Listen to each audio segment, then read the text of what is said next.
Dans cette vidéo, nous allons interviewer des membres d'une association Lego Gélabrique dans le cadre de leur exposition annuelle. Mais tout d'abord, nous allons interviewer le créateur de l'expo. Bonjour Gilles, alors président de l'association Lego Gélabrique et créateur également. Je voudrais vous poser des questions. Qu'est-ce qui vous a inspiré pour créer cette association et la faire vivre L'association elle a été créée en 2011 dans le sens où je voulais monter un musée parce que j'avais plus de place pour mettre mes Lego chez moi qui dormaient et j'avais pas l'intention d'arrêter d'en acheter. Donc j'ai voulu en fait trouver un lieu pour monter un musée pour donner du travail à des gens. Et c'est avéré que c'était compliqué pour les partenaires de me mettre à disposition un lieu. Et là en fait la municipalité de Saint-Berthevin m'a proposé de faire une petite expo pour Noël sur une petite salle. Et donc et également en parallèle de ça, je pensais être le seul à faire du Lego ou le seul, je dirais fou à jouer au Lego à mon âge.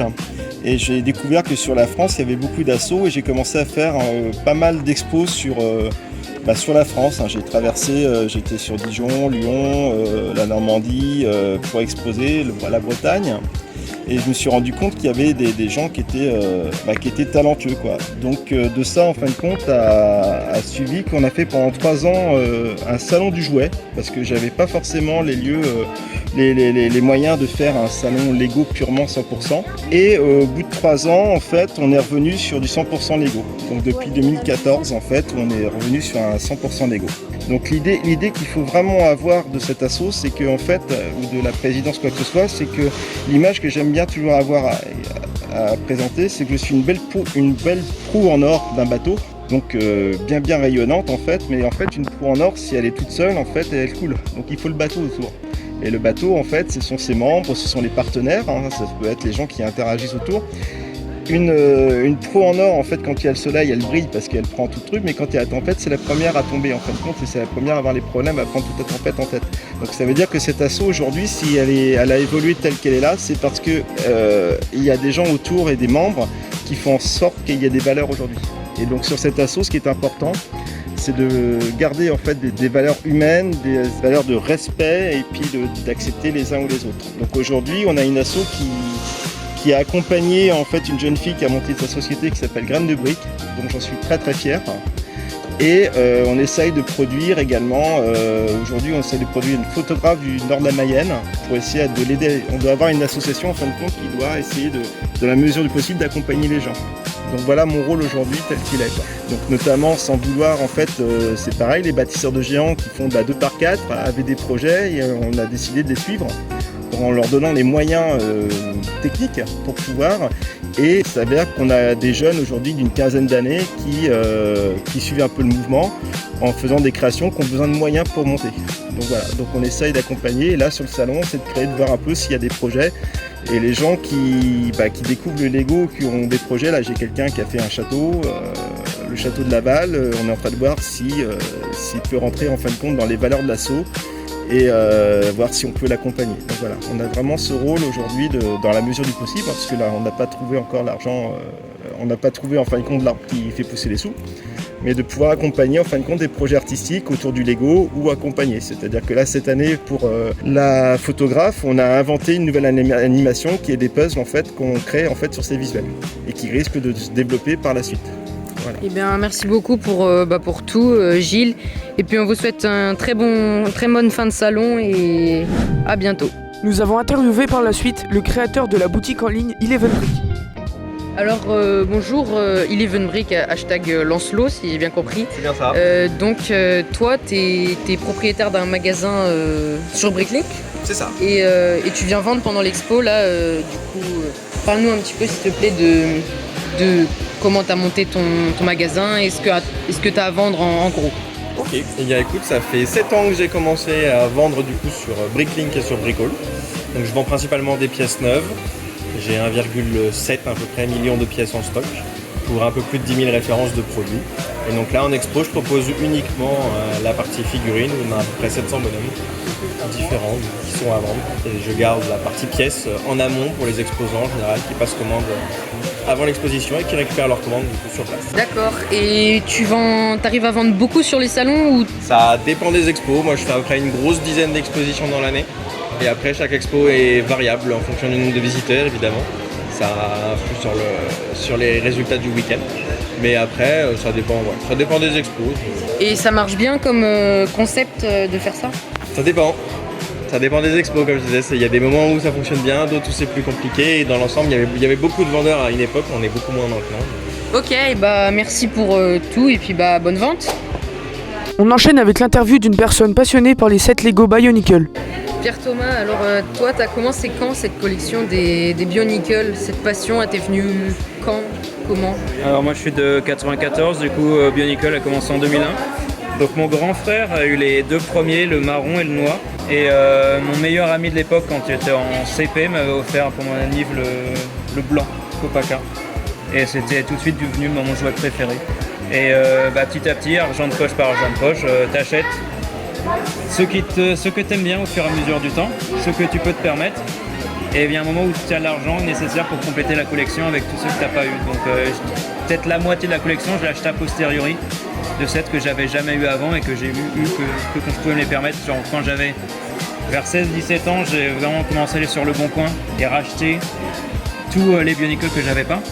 Et maintenant, c'est très rare sur le bon coin. Maintenant, il y a beaucoup moins d'offres. Quand t'allais il y a 10 ans, c'était vraiment tous les gens vendaient à ce moment-là. Maintenant, c'est beaucoup plus c'est pas plus cher, mais c'est plus rare, on va dire. Ok, et est-ce que tu pourrais nous parler un petit peu de l'histoire de ça? Comment c'est venu par Lego? Parce que je crois qu'il y a une série aussi, non? C'est ça. En gros, Lego, à la fin des années 90, c'était un problème financier. Et ils cherchaient plein de solutions différentes pour s'en sortir. Et ils avaient pris exemple, je pense, sur Hasbro avec les Transformers, qui, pour faire la pub de leurs jouets, ils avaient une série télé, ils avaient des bouquins, ils avaient des machins. Et ils voulaient faire leur licence à eux. Donc leur histoire à eux, qu'ils n'aient pas acheté à payer une taxe comme ils font pour Star Wars et des choses comme ça. Il faut qu'ils aient une histoire à eux qui entraîne les enfants. Du coup, ils ont fait venir des auteurs et des créatifs. Et du coup, il y a un duo de créatifs, Christian Faber, qui est maintenant qu'on peut retrouver sur Instagram, qui parle beaucoup de l'histoire de la création de Bionicle. Et Greg Farchty, qui est l'auteur des romans. C'est un peu les deux têtes pensantes. Après, il y a plein d'autres personnes impliquées dans le développement d'une saga comme ça. Et ils ont fait une espèce de bible avec un point d'origine, donc ces personnages qui vont sur une île pour la sauver d'un mal, donc c'est assez générique. Et ils ont vendu ça à Lego, Lego a accepté et puis c'est parti pour 10 ans d'aventure avec, chose assez unique, une idée d'où ils voulaient aller. C'est en écrivant le début, ils savaient quelle serait la fin de l'histoire qu'ils voudraient atteindre et effectivement à la fin en 2010, enfin en 2008 plutôt, ils arrivent à l'élément de l'histoire qu'ils avaient prévu depuis le début. Donc après avoir réussi à garder un secret pendant 7 ans, sans aucune leak, sans aucun machin, le gars il a récemment posté dans un post Instagram le dessin préparatoire qui révèle la fin de l'histoire. Il l'avait dessiné en 2000, il l'avait laissé dans son tiroir pendant 10 ans et ils l'ont ressorti quand ils ont fait la fin. D'accord. Et toi, tu fais pas que des Bionicle, tu fais un petit peu de tout. J'ai vu que tu avais des mocks aussi. J'ai eu une période Lego System, hein. Pendant que j'achetais des Bionicle, j'achetais aussi des Lego System. J'aimais bien les thèmes City, j'aimais bien Star Wars. Plein de thèmes au fur et à mesure comme ça. Et j'avais une certaine collection de Lego. Pendant un moment, j'avais une ville dans ma chambre. Quand j'étais gamin, j'avais une petite ville, je me souviens. Big up à mon frère qui m'avait poussé dedans une fois que j'étais tombé dedans, j'avais ravagé la moitié des trucs, j'avais peut-être passé 2 jours à la reconstruire. C'était vraiment le mock, pour moi à la base c'est quelque chose que je connais de Bionicle, c'est les gens ils faisaient leur mock, ils faisaient leur création Bionicle. J'en avais fait pendant un moment et en fait vers la fin de la saga en 2010, les gens qui voulaient continuer à faire du Bionicle, ils ont commencé à, comme il n'y avait plus de nouvelles pièces, il n'y avait plus de nouveaux sets, ils ont commencé à mélanger le Bionicle avec le système. Donc à faire des personnages qui sont un mix des deux, en incorporant beaucoup plus de techniques, avec les pièces Bionicle qui donnent des effets de texture extrêmement bizarres et qui sont vachement utiles pour faire des personnages. Donc pas faire des bâtiments ou des villes, mais vraiment faire des personnages. Et c'est ça que j'ai gardé, c'est vraiment faire des personnages à l'échelle Bionicle. C'est vraiment ça que j'ai fait. Et au fur et à mesure du temps, j'ai mélangé mes autres passions, Star Wars, la science-fiction et tout ça, à cet univers déjà développé par Bionicle. Et on arrive au mock que je fais maintenant. Donc soit je les fais parce que j'ai envie de les faire, soit tous les ans je participe à un concours en ligne qui s'appelle la Bio Cup. Donc c'est pareil, c'est beaucoup de fans de Bionicle, de construction, Maintenant on appelle ça construction, c'est un terme inventé par Lego, c'est tout ce qui sont les figurines d'action. Donc les figurines Star Wars qu'ils ont fait en 2010 pour Rogue One, tu peux facilement créer des personnages juste en changeant les plaques d'armure par-dessus. Et ça ils l'ont abandonné avec la fin de Bionicle J2 en 2000, mais il y a encore des pièces qui subsistent, toutes les pièces avec les ball joints et les trucs comme ça, elles subsistent encore. Et le style de construction se base là-dessus. Ok, merci beaucoup. On continue avec l'interview d'Elodie de Graines de Briques. Bonjour Elodie, alors créatrice de Graines de Briques, également fait partie de l'association Lego. Et est-ce que tu pourrais nous parler de comment ça t'est venu à l'esprit de créer Graines de Briques, qui est donc, si je ne me trompe pas, pour accompagner les enfants dans leur développement et au niveau des Lego et grâce aux Lego. Et en fait, Graines de Briques, c'est né de la rencontre avec Gilles Labrique et puis l'animation. Moi, je suis issue de l'animation et je trouve que le Lego, c'est hyper ludique, hyper pédagogique et du coup, je m'en sers pour travailler plein de choses avec les gens qui construisent ensemble, qui développent des compétences, etc. et de passer un bon moment autour de la construction. Oui, est-ce que vous faites des événements comme les mariages ou des choses pour les particuliers ou Oui, je fais toutes sortes de choses dès qu'on a une idée. Moi, je peux créer des modèles, des mariages, oui, chez les particuliers, toutes sortes de structures qui veulent réunir les gens autour de la construction. On enchaîne avec l'interview de Audrey qui fait des photos en pixel art. Quand est-ce que tu as commencé à prendre les photos comme ça ça t'est venu d'où cette passion? Moi j'ai un appareil photo dans les mains depuis que je suis petite. D'accord. Et ça est venu comment la collaboration avec Gilles, le président de l'association, pour créer ce puzzle? C'est une amie qui connaissait Gilles et qui m'a dit ils ont besoin de visuels pour les mosaïques et tout ça, donc elle me l'a fait rencontrer. Puis au final il a bien aimé mon travail et puis il les a refait en tableau pixel art aussi juste pour lui, enfin pour les exposer. Et puis après, c'est avec une erreur de plaque en commandant sur Lego qu'il a commencé à faire les puzzles. Parce qu'en fait, il a pris des plaques qui ne pouvaient pas s'assembler. Il s'est trompé. Et donc du coup, il a dit c'est pas grave, ça fera des puzzles. Et en fait, il s'avère que les gens aiment ça. Et du coup, il en a fait plein. Voilà. D'accord. Et ça fait beaucoup de temps que vous êtes en collaboration avec Gilles? Non, ça fait un peu moins d'un an. Un peu moins d'un an? Ouais. Ok. On termine avec l'interview de Nicolas, un membre de l'association Gilles Labrique. Il n'a pas pu exposer cet été. Salut Nicolas, alors toi cette année t'exposes pas, c'était bien dommage parce que franchement chaque fois que t'exposes tu nous fais des trucs incroyables. Est-ce que tu pourrais nous parler un peu de ces bangers que tu nous sors à chaque expo quasiment? Bonjour, merci beaucoup. Après, moi j'y suis pas pour grand chose parce que c'est souvent en fait des créations faites par d'autres personnes que moi qui font des trucs magnifiques. Du coup, moi je leur achète les plans et après je les mets en scène quelque part. Et oui, cette année donc pas d'expo parce que pas de nouveautés. Parce que déjà pour faire des nouveaux duos, tu le sais aussi, ça prend du temps. Il faut se renouveler. Voilà. Donc cette année c'était pas possible, mais après le fait d'être bénévole ça permet aussi de voir l'envers du décor. Parce que les exposants ils ont du boulot quand ils installent, quand ils désinstallent et tout, mais installer une expo, installer toutes les tables et tout, même si moi c'est pareil, j'ai pas tout fait non plus.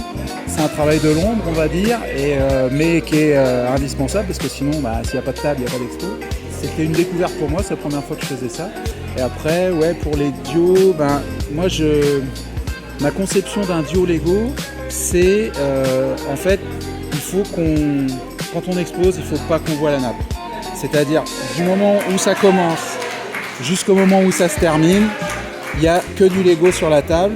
Donc, si je veux présenter ce que je fais souvent, soit des sets de créateurs, soit des sets Lego, puisque par exemple sur le village, le Winter Village, c'est les duos, c'est les sets Lego officiels. Mais la mise en scène fait que les duos en fait sont posés sur un support en Lego évidemment, qui fait qu'on ne voit pas la table du début à la fin. Et moi, et pareil, plus c'est dense, plus c'est compact, plus ça se rapporte pour moi à du Lego. Il faut, c'est ça, le Lego c'est de la concentration, c'est plein de petits détails partout. Il faut que en regardant une demi-heure le duo, on ait toujours des petites choses à voir, des petits détails à regarder, etc. Et c'est ça qui fait pour moi que c'est réussi. Après, c'est ma conception d'un duo Lego, hein, chacun a la sienne. Du coup, là, c'est pareil, comme je fais pas de nouveau duo, je suis en train de mettre de la lumière, de rajouter des mouvements aussi, des animations dans les duos existants. Oui, parce que d'ailleurs, tes anciens dioramas, c'était par exemple le mock d'Endor, et tu avais déjà été interviewé par d'autres youtubeurs comme Brickmetry, etc. Avec tes mocks, on se demande quel budget tu mets dedans et le nombre de pièces que tu mets en général par mock. Alors le nombre de pièces c'est très variable parce que ça dépend effectivement de la taille déjà. Parce que j'ai des duos, j'en ai plusieurs. Le plus grand il doit faire 8,50 m. Le plus petit fait 2,50 m je crois. Et après par contre c'est pas, enfin tu le sais aussi, c'est pas la taille du duo qui fait le nombre de pièces, c'est la taille des pièces en fait. Et là on a un des derniers qu'on a fait, c'est le duo pirate, où on a juste pour la mer de mémoire on doit avoir 30 000 briques. Parce que on a fait le choix, donc c'était un duo qu'on a fait à deux en commun, notamment pour, comme tu le dis, un problème de budget, parce que acheter tout seul ça revient quand même assez cher. Et donc là le duo il fait 6 plaques de 32 par 12 plaques de 32 de long, et tout est tilé entièrement avec des 1 par 2 transparentes, bleu clair. Et comme ça suffisait pas, pour donner un effet de profondeur, on a refait en dessous une couche de plate avec des couleurs dégradant du blanc au bleu très foncé pour donner une impression de profondeur, parce que le til au-dessus ils sont tous de la même couleur, et donc c'est la couche de dessous qui fait le dégradé. Donc là, rien que pour ça, on est déjà à 30 000 briques. Et il n'y a aucun duo, enfin il n'y a aucune maison, il n'y a aucun bateau sur le duo quoi.